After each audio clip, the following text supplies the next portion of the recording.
guys, welcome back to another episode of Wheels, Guns, and Shoes, home of the free and the brave, not the enslaved and timid. Today I got a special episode for you guys, my pit bike, the YCF, a quick update and an oil change.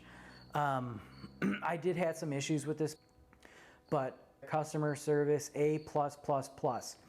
I mean, you're always gonna have issues with things, right? I mean, it just happens. Sometimes it happens, you're that unfortunate person, and it's really unfortunate that it happened to the bike because it's such a great motorcycle. When a company decides to take care of and stand behind their product, that is the key indication for me that this is a company that's going to be around for a long time and do nothing but expand and grow bigger. So make sure you guys check out these bikes on their website, and let's get straight into the video. All right, so we're at the back of the motorcycle with an 8mm, and it's these two right here.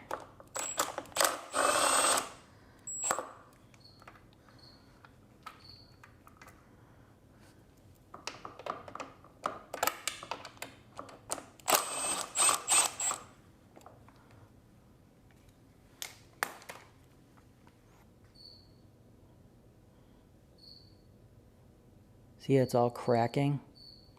So that's what the rubber boot did. And I mean, every piece of rubber on the bike is doing that, but I'm not really too worried about these. Like I said, I'm not exactly sure what happened, but not a big deal. So after removing the two 8mm, you have a Phillips down here, and then you have two more. So there's 3 total Phillips and 2 8mm that need to be removed to take the seat out. Now the seat comes off.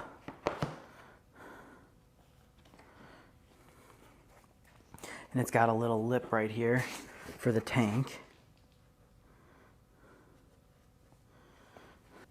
There are 4 Phillips here.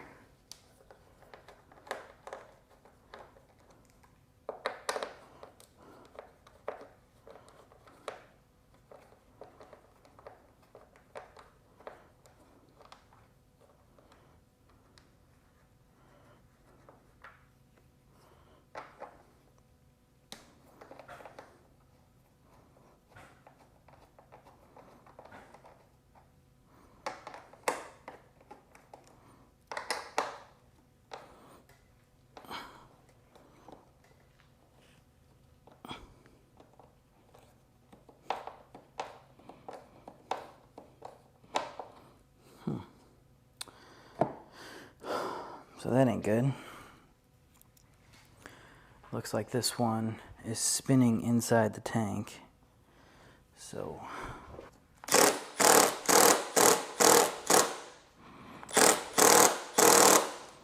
okay. So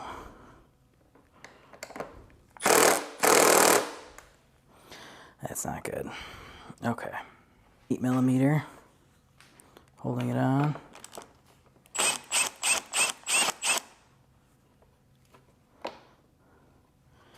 Maybe 2 8mm. Yep.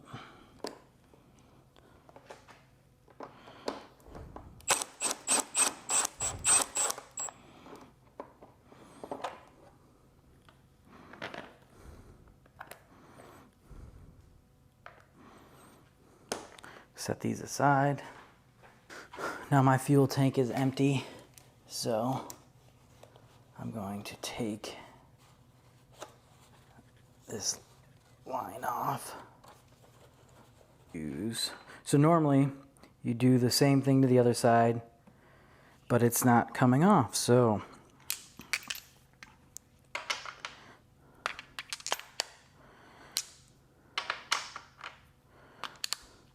it should be a 10. It is, okay.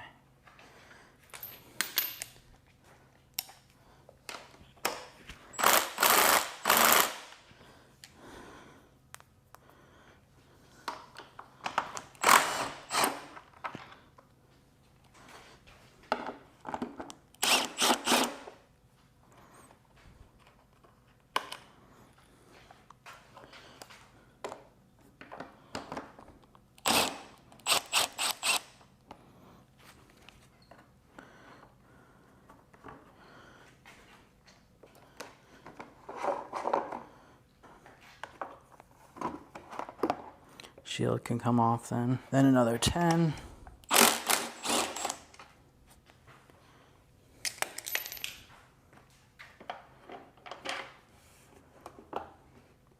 And your gas tank is off. So the only solution I've come up with thus far to try to get this screw out is sawing this tank, because there's nothing else I can do. I'm not going to use a power tool because I'm afraid that it might start on fire. So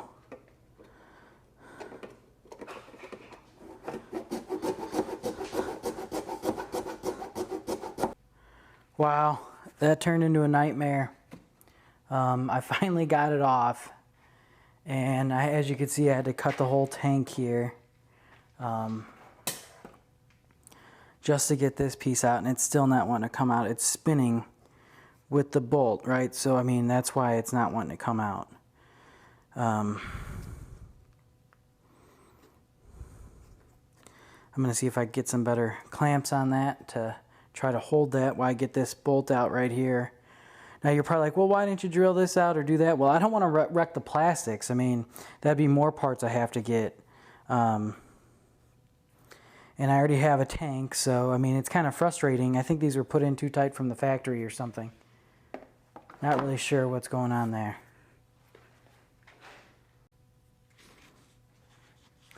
All right, I finally got it out.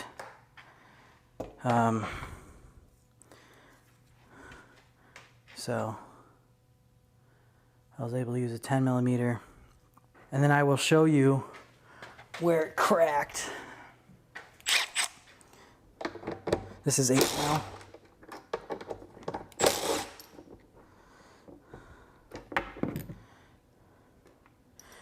Right here, you could see the crack.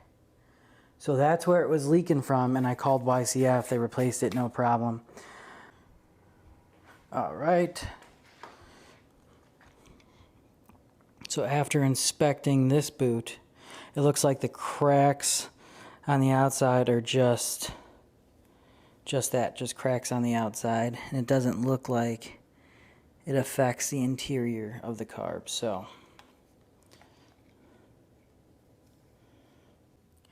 all right, so here's the air box. Everything's loose right now.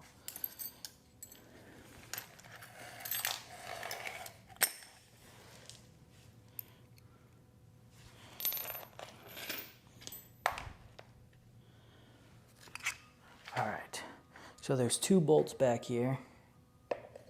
So I'm not tightening anything yet, just snugging everything in place so I can line everything up.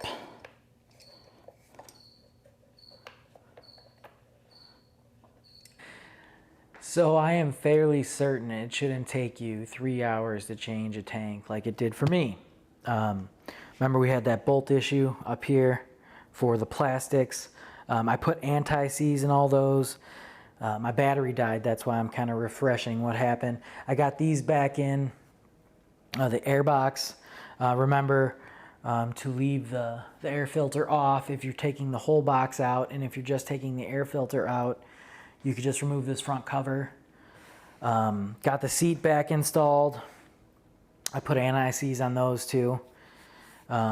I hope this helps solve the problem if I ever have to change this tank again. I hope I don't. I hope that the tank lasts the life of the bike. You would think that it would. I mean, unless you fall or crash and it cracks the tank. I mean, that wasn't the case in this bike. It just cracked, and I have no idea why.